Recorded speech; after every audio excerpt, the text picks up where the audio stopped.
punya utang pura-pura lupa. Makanya barang siapa yang punya hutang dan tidak berniat ya untuk melunasi hutangnya, Allah berikan kefakiran dan akan diberikan sanksi azab. Bahkan ketika pun dia soleh banget, bahkan selepel seorang syuhada yang mati syahid, itu akan tergantung.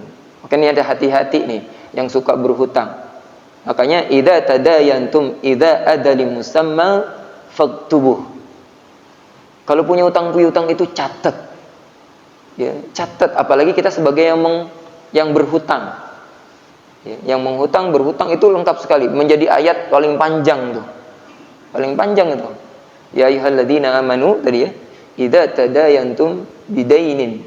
Ya, apa kamu apabila mendapatkan transaksi hutang piutang dicatat. Ini gara-gara tadinya nggak enak, ya, masa 400.000, 300.000 juga, behna, cek orang Karawang cina.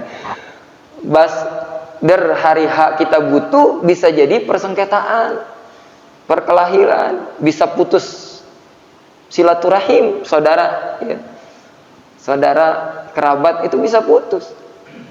Makanya kalau sekarang kita mulai lagi bukan wah si anu mah tega, si fulan tega, bukan, karena menjalankan syariat. Kecuali memang sudah dari awal siap niatnya menghibahkan, itu beda lagi. Tapi supaya jelas kita jalankan perintahnya itu. Ya. A'udzu billahi minasyaitonir rajim wa la ta'kulu amwalakum bainakum bil batil. Janganlah kalian memakan ya, harta di antara kalian ya, atau sesama kalian dengan cara yang batil. Termasuk yang suka terjadi itu, hati-hati terhadap transaksi jual beli, gadai dan sebagainya yang suka mangpang mengpeng. Tahu mangpang mengpeng, Pak Edi? Maknya tuh tahu. Ya, suka memanfaatkan kesempatan.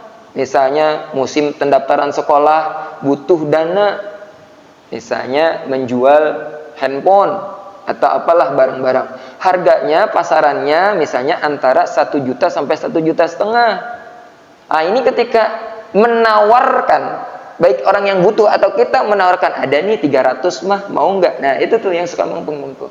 Aji mumpung, modusnya menolong, padahal iya, udah orang kejepit juga dimanfaatkan. Itu tidak boleh. Kecuali misalnya ngutangnya, saya adanya 300 dulu, nanti sisanya 700, saya beli 1 juta.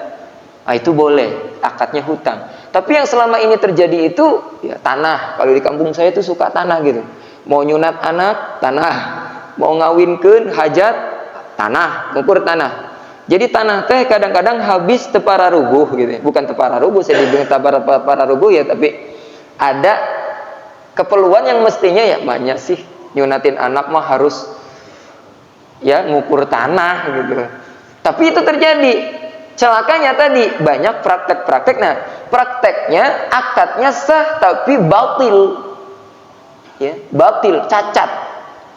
Yang akan berkurang apa? Keberkahannya.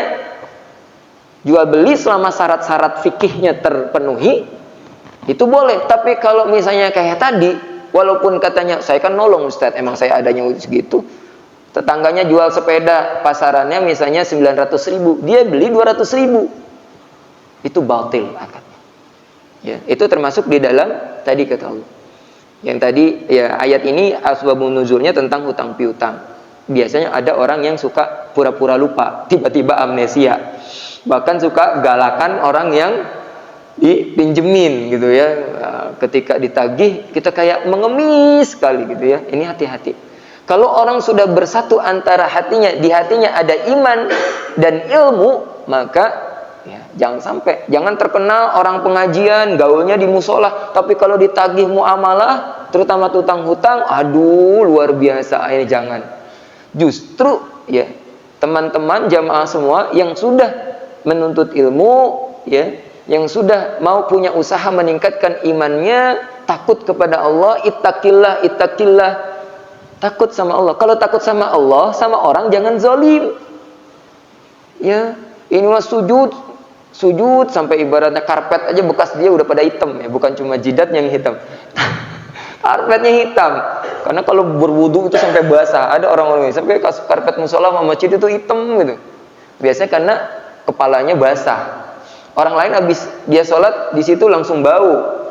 Nah, itu makanya fikih juga dijaga tuh ya. Wudunya enak Ustadz, seger, bukan malah masalah seger, masalah ininya, tapi jadi menimbulkan mudorot ya pada orang lain. Nah, kembali kepada ayat tadi, wa tudlu biha ilal hukam litakulu fariqa. Kemudian jangan kamu membawa urusan harta tersebut ya, dihakimkanlah, diperkarakan gitu ya. Terus untuk memakan harta kalian di sebagian kalian, min amwalin nas, dari sebagian kalian atau sebagian manusia. Ini digunakan kata manusia, bahkan ketika kita berurusan dengan orang yang non Islam tidak boleh. Ya, makanya harusnya kan hadirnya pengacara-pengacara itu untuk mendudukan kalau misalnya ada orang yang dihukum supaya tidak terzolimi, hukumannya tidak berlebihan. Bukan untuk membebaskan orang-orang yang tadinya memang bersalah jadi dibebaskan. Kalau punya anak jadi pengacara atau saudara kita punya pengacara, diingatkan. Apalagi sekarang musimnya hakim nih, hati-hati. Hakim itu di depannya antara surga dan neraka. Kalau sekarang kayaknya orang kok suka bermudah-mudah gitu mempermainkan hukum. Bahkan kadang-kadang udah jadi rahasia umum. Ini keputusannya kontraproduktif, ini kontradiktif, ini kok aneh gitu. Bahkan logika orang yang sederhana aja ketika misalnya mencuri ayam, mencuri sesuatu yang kecil dengan nilai tertentu, hukumannya 2 tahun. Sementara yang lebih besar, hukumannya terakhir ada katanya karena ada tanggungan, ya, kasihan, ada keluarga, karena berkelakuan baik. Aduh, macam-macam sekarang orang memperkaya. Ini hati-hati.